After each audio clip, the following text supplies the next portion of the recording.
Chapter 12 Subsoiling and the Growth of Crops. Many soils have lost their tilth through faulty management. The A2 layer, just below the plowed A1 layer, has become compacted. Even though this is a geologic formation, it has been aggravated by the sod being worked when there was too much moisture in it, partly because the calcium has become depleted in the base exchange complex, and partly because of salt accumulation from fertilizer. During the formation of sandy or sandy loam sod in humid climates, and especially where it is derived from non-limestone rocks, plow soils are formed. These prevent root penetration and free vertical movement of water and salts. The clay becomes hydrated and rainwater begins to move it down out of the surface. Over the years, this tends to accumulate between 4 and 12 inches deep, leaving the sand, silt, and coarser materials in the surface. When man started to cultivate the sod, he found it plowed easier at the 4-inch to 8-inch level, and every time he plowed at the same level, the bottom of the plow acted much as does a trowel smoothing concrete. This tended to build up a plow sole, which became more dense as the years went along. It could have been prevented had more limestone been applied. I saw a 40-acre field in southern New Jersey, which apparently had been plowed the same depth in the same direction for many years. The entire plowed layer had washed off during a hurricane that deposited 11 inches of water during a 7-day period. The water could not penetrate the A3 horizon, so that when the surface soil became saturated with water, it moved with the water, leaving a corrugated surface showing the location of every furrow bottom. This soil was very compact. When dry, it was almost as hard as a brick. When wet, it was very sticky and smeary. The available calcium in this layer was less than 400 pounds per acre-foot.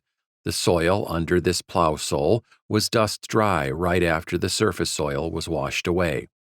The low calcium saturation of the concentrated clay layer permitted potassium, sodium, and possibly some ammonium ions to take the place of calcium in the exchange complex.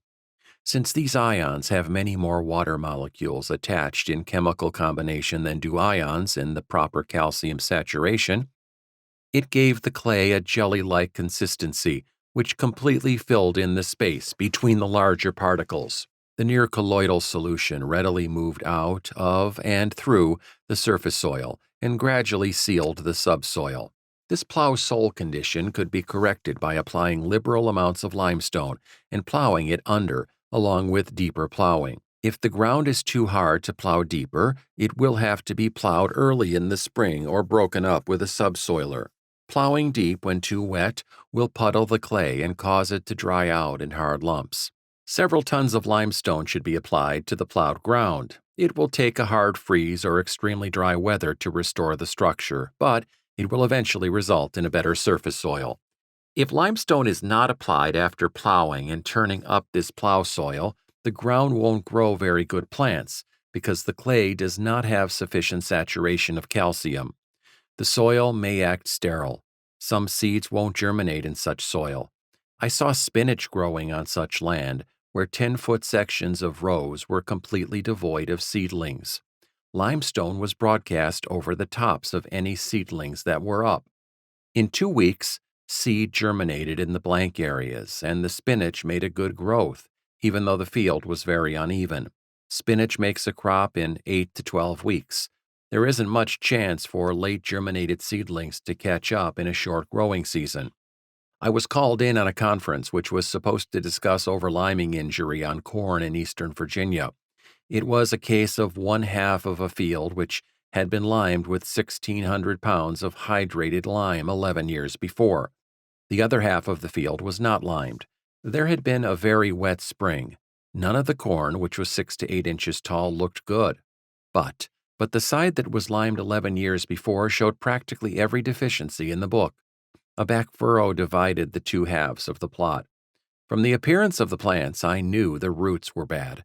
I asked whether they had examined the roots. The man in charge said no. I am always amazed at how quickly people will jump to conclusions and at the aversion people have to digging around plants to examine the roots. Being a southern gentleman, he wouldn't get his fingers dirty. I dug up plants in both halves of the plot and laid them on a sheet of paper for comparison. The good plants had good roots. The poor plants had no good roots. Even the seed was rotted. Also, the soil where the roots were bad had considerable red subsoil mixed with it. Where the plants were good, the soil was a brownish gray.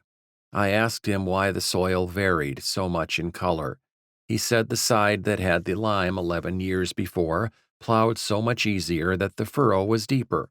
I told him he had turned up sterile subsoil, which was beginning to kill the seedlings. When I told him that if it were in my field, I would have applied 4 tons of limestone and run a subsoiler 16 inches to correct it, he was so confused in his thinking that he didn't ask any more questions. I had a pretty good idea what he was thinking. I had been called lime crazy before.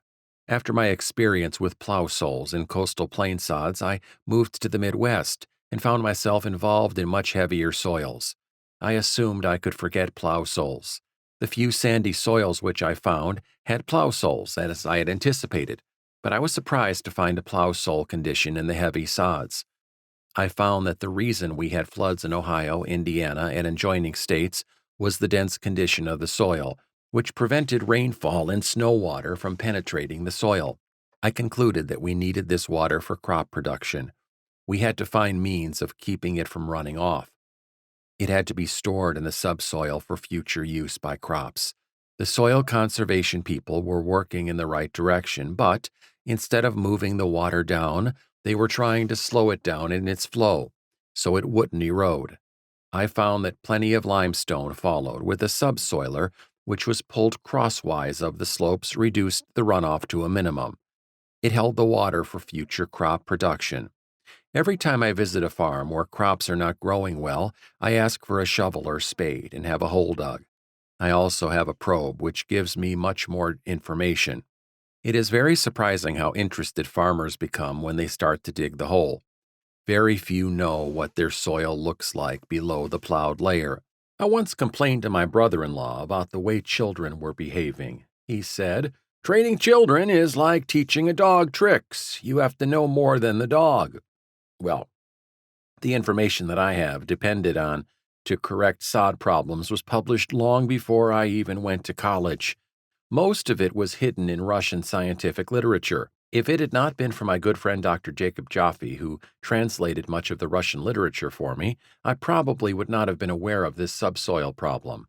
As it is, even though I feel very humble and inadequately informed on the subject, I feel that if I can demonstrate to a farmer that he can grow 150 bushels of corn on a submarginal hillside where sod is low in organic matter, my information must have been worthwhile. When I first contacted Dr. Jaffe, we were working together on a tomato survey in which we maintained a close working arrangement with 132 farms for a period of 3 days. Our part of the job was to study sod conditions and fertilizer in relation to yields. We dug 1 or more holes, 2 to 3 feet deep in each field, so that we could study the profile. From the condition of the soil as shown by the profile, we estimated that the first yield and what it would be, even though the plant had not shown flower buds. I jotted down the estimated yields as he gave them to me. After harvest, we correlated actual yields ranging from 1.63 to 17 tons. For the 3 years, our correlation was over 90% correct. The soil was judged on the basis of appearance, feel, general moisture condition, odor, and compaction of the sod along with the soil type. Although the relation of the type of soil to yield was not too well correlated, we made chemical soil tests on all the farms. These tests did not enter into our estimation. We found no correlation between fertilizer applied and yields. We did find a very definite correlation between the dollars a man spent for limestone and yields. Since the limestone affected the soil, it was easy to see why Dr. Jaffe's estimates were so close. From 1946 to 1949, while I was at the Virginia Vegetable Research Station, I cooperated in a statewide test of some 72 varieties of field corn. Every year, a few new ones were added and an equal number were discarded. I had limed and subsoiled the field the year before. The subsoiler furrows were 3 feet apart and 21 inches long. The com rolls crossed the subsoil furrows. When these varieties were harvested, I found all varieties had ears ranging from 3.5 to 11 inches long. By observation, I found soon that stalks with long ears lined up in rows crossing the subsoil furrows. Mr. Cummings of the engineering department at the USDA in Beltsville made me a steel probe out of a 1/4-inch rod pointed at one end. On the other end, just below the handle, we had attached a pressure gauge that registered up to 200 pounds. I marked 1,000 stalks in a block and made a measurement alongside each stalk. I measured the length of each ear when it was dry enough to be picked. Then I pushed the probe down 12 inches alongside the stalk and jotted down the figure showing the pressure on graph paper to see the correlation between length of ear and pounds of pressure required to push the probe into the subsurface soil. The inverse correlation between ear length and pounds of pressure needed to force a probe into the soil was 91.2%. There seems to be an indication that the hard, dense subsoil affects yields. I dug the soil away from one side of plants with 4 and 10-inch ears. The short ear plants had shallow roots, mostly in the plowed layer. The long ear stalks had their roots deep in the subsoil, where the cracks made by the subsoiler permitted them to go through the dense soil or plow soil. The roots not only got more water deeper in the soil, but there was a chance that the roots had access to much more air. Of course, it does give roots access to more soil to feed in. I have an idea that the better aeration of the plant roots probably had more to do with the larger ears than the additional nutrients. The importance of subsoiling when done at the correct time should not be underestimated. In 1960, some corn turned yellow when it came up.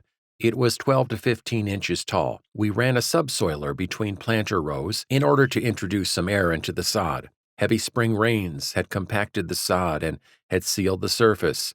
This sod needed close to 12 tons of limestone to correct the calcium deficiency.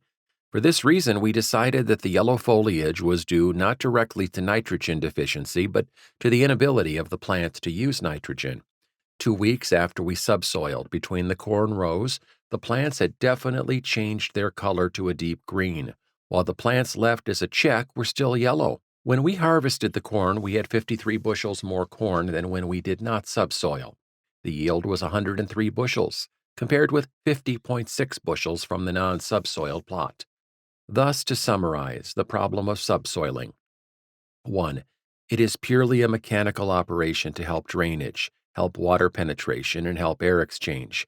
Along with this, we can expect a certain amount of surface material, organic or other, to be carried into the subsoil. 2. To get the most benefit from subsoiling, the job should be done when the subsurface reaches of the soil are dry and hard, so the ground will be cracked in many directions. 3. Pulling a subsoiler through wet ground probably is a waste of time, since it can result in a puddled condition. Under these conditions, air is at a premium, and any organic matter dropped into the subsoil probably will not decay, since the oxygen supply is limited.